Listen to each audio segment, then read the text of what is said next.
Ibu bapak, saudara-saudari, anak-anak, adik-adik, sahabat kenalan yang saya kasihi, kembali bersama dengan saya, Romo Kristoforus Hariliong. Kita akan merenungkan bacaan Injil atau Sabda Tuhan pada hari ini, Senin 12 Oktober 2020. Bacaan Injil diambil dari Lukas bab 11 ayat 29 sampai dengan 32. Bacaan Injil kali ini sungguh mengingatkan kita apa yang diingatkan oleh Tuhan Yesus kepada kita. Dikisahkan demikian, sekali peristiwa Yesus berbicara kepada orang banyak yang merumuni dia. Angkatan ini adalah angkatan yang jahat. Mereka menuntut suatu tanda, tetapi mereka tidak akan diberi tanda selain tanda Nabi Yunus. Bapak Ibu, saudara-saudari terkasih, melihat memperhatikan bacaan Injil yang baru saja saya bacakan tadi di bagian awal ini, kita diingatkan, pertama, kita jangan berbuat jahat kepada orang lain.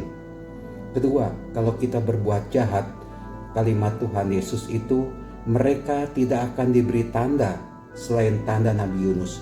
Tuhan tidak akan memberi tanda kepada mereka, kepada dia, orang yang jahat itu. Saya mau mengartikan demikian. Orang yang jahat adalah orang yang akhirnya tidak mendapatkan berkat dari Tuhan. Ya, mungkin ada orang yang mengatakan, ya bagaimana Romo? Tapi ada juga orang yang jahat mendapatkan tanda kutip berkat, hartanya melimpah, pekerjaannya sukses, pangkatnya naik, penghasilannya besar. Tetapi mari kita berpikir, mari kita merenungkan, apa yang ia terima itu apakah benar merupakan berkat kasih karunia dari Allah?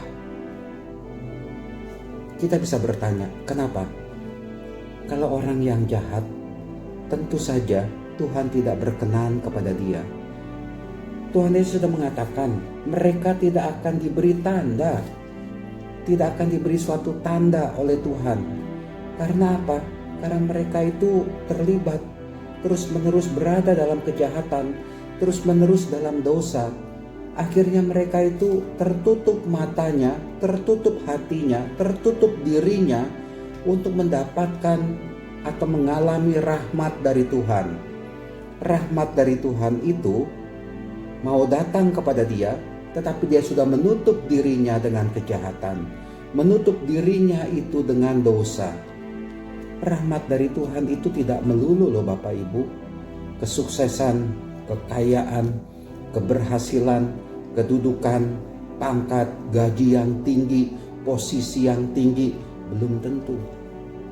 Rahmat dari Tuhan itu bisa saja, ya, bisa saja itu bukan pangkat yang tinggi. Anda berada dalam posisi yang rendah, katakanlah di tempat Anda kerja, tetapi Anda mengalami kegembiraan itu, mengalami sukacita itu, meskipun Anda posisinya itu katakanlah di kantor ya rendah, tetapi Anda bisa berbagi kasih. Anda bisa ringan tangan menolong orang lain, membantu orang lain, menyediakan waktu mendoakan orang yang sakit, entah umat di lingkungan yang sakit, Anda doakan, Anda datang ke rumah sakit, Anda doakan dia. Ya katakanlah kalau dalam masa situasi normal ya, tapi dalam masa seperti ini katakanlah, Anda tahu ada umat lingkungan yang sakit, Anda menelpon dia, mendoakan dia. Lekas sembuh ya, saya mau berdoa bagi kamu, bagi Anda. Bayangkan itu.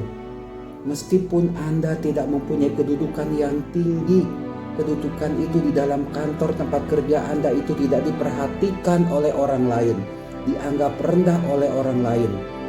Tapi bukan berarti Anda tidak mendapatkan tanda, tidak mendapatkan rahmat dari Tuhan. Dan ketika Anda bisa berbagi kasih, ketika ada orang ngamen, dan Anda dengan sukarela memberi uang kepada dia, itulah dia berkat dari Tuhan. Tanda dari Tuhan, Anda dipakai oleh Tuhan untuk berbagi kasih, menyalurkan kasih dari Tuhan kepada orang lain. Saya pikir lebih baik demikian. Gak usahlah kita mencari kedudukan posisi yang tinggi. Tidak usahlah kita mencari, mengejar kekayaan. Mau jadi orang hebat, menjadi orang ternama dalam hidup ini, gak usah. Yang penting kita bisa menunjukkan rahmat Tuhan. Ya, yang saya butuhkan, yang kita butuhkan itu bukan pangkat, bukan kedudukan, bukan kehormatan, bukan sesuatu yang hebat dalam diri kita. Tetapi yang kita butuhkan adalah saya bisa berbuat kasih, berbuat baik kepada siapapun juga. Dan ketika saya berbuat baik, berbuat kasih, saya tidak pernah merasa rugi. Saya tidak pernah merasa kekurangan. Dan hati saya menjadi kaya itu, kaya akan cinta kasih dari Tuhan. Itu saya pikir tanda yang diberikan oleh Tuhan kepada kita. Belum tentu itu. Ya, belum tentu saya pikir orang yang kaya itu lalu bersuka cita dalam hidup ini. Belum tentu. Ada juga orang ya, semakin kaya itu semakin jahat. Semakin kaya itu menindas orang lain. Semakin kaya itu semakin pelit, tertutup matanya terhadap orang-orang yang menderita, orang-orang yang sakit, orang-orang yang susah yang ada di sekitar dia. Hatinya itu sudah membeku, hatinya itu sudah tertutup, tidak mau membantu, tidak mau menolong. Selalu menjustifikasi dirinya sendiri. Untuk apa saya menolong? Toh maaf saja, mohon maaf. Kalau dia sakit toh akan meninggal juga kok. Untuk apa saya tolong? Untuk apa? Tidak perlu dia butuh pertolongan. Saya kasih dia uang juga nanti meninggal juga. Itu kan gak benar. Itu tidak ada tanda, tidak ada kasih yang kita berikan kepada orang itu. Hati kita menjadi beku, hati Anda menjadi beku, ya. Padahal orang itu adalah orang kaya. Orang itu katakanlah seorang direktur utama, seorang komisaris utama, seorang yang terpandang, seorang yang hebat. Kekayaannya itu tidak akan habis 7 turunan atau ya berapa turunan lah, saya nggak gitu ngerti ya. Tetapi benarkah dia menjadi tanda dipakai oleh Tuhan untuk menjadi tanda kasih Tuhan kepada orang lain? Belum tentu. Ada orang yang kelihatannya terhormat, posisinya begitu tinggi, nggak taunya menjadi penipu, berbuat curang di kantor. Ya itulah dia, ya. Jangan mengejar sesuatu yang sifatnya materi, kedudukan, pangkat, kehormatan, kehebatan. Itu adalah hal-hal materi duniawi yang sekali waktu hilang dalam diri kita. Dan kita nggak dapat apa-apa. Maka dari itu yang mesti kita dapatkan adalah dalam hidup ini adalah Tuhan, limpahilah saya, limpahilah kami dengan cinta kasih-Mu, agar kami juga menjadi tanda cinta kasih kepada orang lain. Itu kalau kita bisa melakukan itu, Tuhan akan mengatakan begini, memberi jempol, mungkin 2 atau 3 atau 4 jempol itu kepada Anda. Bukan karena Anda hebat, tetapi karena Anda dikuasai hatinya oleh cinta kasih. Hatinya selalu, dalam hati Anda itu meluap cinta kasih. Hati Anda itu selalu dekat, mau melakukan kebaikan kepada orang lain, mau memperhatikan orang lain. Itu ya. Dan itu semua adalah anugerah dari Tuhan kepada kita, kepada Anda. Maka dari itu, kita jadikan diri kita ini sebagai tanda kepada orang lain, sebagai berkat bagi orang lain, sebagai kasih, sebagai kebenaran, sebagai kebaikan bagi orang lain. Itu saya pikir yang berkenan kepada Tuhan.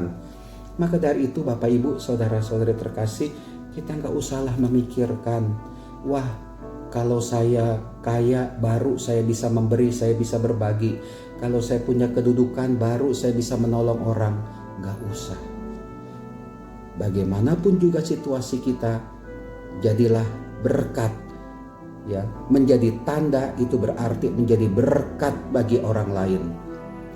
Dan ketika kita memberi berkat, memberi kasih kepada orang lain, ingat, kasih itu terus mengalir dalam diri kita. Berkat itu tidak akan berkesudahan dalam diri kita. Itu Bapak Ibu, ya. Maka dari itu sekali lagi, jadikanlah kita sebagai orang Kristiani, pengikut Kristus, juga menjadi berkat, menjadi tanda kasih Allah kepada orang lain. Lalu kalau seandainya belum bisa melakukan seperti itu, bagaimana? Atau begini, oh iya ya, saya ini sudah diberi kelimpahan oleh Tuhan. Kelimpahan bukan hanya materi loh Bapak Ibu. Saya sudah mengalami sukacita, ya. Saya sembuh dari penyakit. Istri juga hidupnya sehat. Anak-anak bisa berhasil dalam studi. Pekerjaan saya lancar. Berkat yang mengalir dalam hidup saya, dalam keluarga saya juga banyak, juga melimpah. Oh iya, saya belum berbuat kasih kepada orang lain. Kok mata saya masih tertutup kepada orang yang menderita, orang yang kesusahan? Ada satu kata yang penting juga dari dalam bacaan Injil hari ini, bertobat. Saya hanya mengutip sebagian saja. Sebab orang-orang Niniwe itu bertobat. Mari kita bertobat bila kita belum menjadi tanda kasih kepada sesama, belum menjadi tanda berkat bagi orang lain. Kita mau bertobat. Kita mau mengikuti Tuhan Yesus yang hatinya tergerak oleh belas kasih. Kita gak usah memberi semua apa yang kita miliki, gak usah. Tetapi kita memberi perhatian kepada mereka itu. Apa yang bisa kita berikan? Tanyakan ke dalam hati Anda masing-masing. Anda tahu itu. Dan menurut saya, jangan sungkan berbuat baik. Jangan sungkan berbuat kasih. Bukalah hati Anda. Anda, saya, kita sudah mendapatkan kasih dari Tuhan. Berikanlah kasih itu kepada sesama. Disitulah kita akan mengalami kegembiraan rohani. Dan kita tidak akan pernah merasa kekurangan. Kita tidak akan pernah merasa kehilangan. Karena apa? Saya melakukan itu demi cinta kasih, demi perhatian. Dan ketika kita sadar itu adalah ungkapan kasih kita bergembira di dalam roh. Dan kegembiraan kita di dalam roh itu saya pikir jauh lebih besar daripada apa yang kita berikan kepada orang lain itu. Jauh lebih agung, ya. Jauh lebih mulia kegembiraan rohani itu daripada apa yang kita berikan kepada orang lain itu. Bukan berarti kita mengejar kegembiraan itu supaya kita bahagia gembira, bukan. Tapi ada keikhlasan, ada ketulusan, ada kasih sebagai tanda yang kita lakukan, maka kita akan mengalami kegembiraan rohani yang tak ternilai artinya, jumlahnya. Mari kita membentuk diri kita sebagai orang yang bisa menjadi tanda kepada orang lain. Tuhan memberkati kita semua. Amin.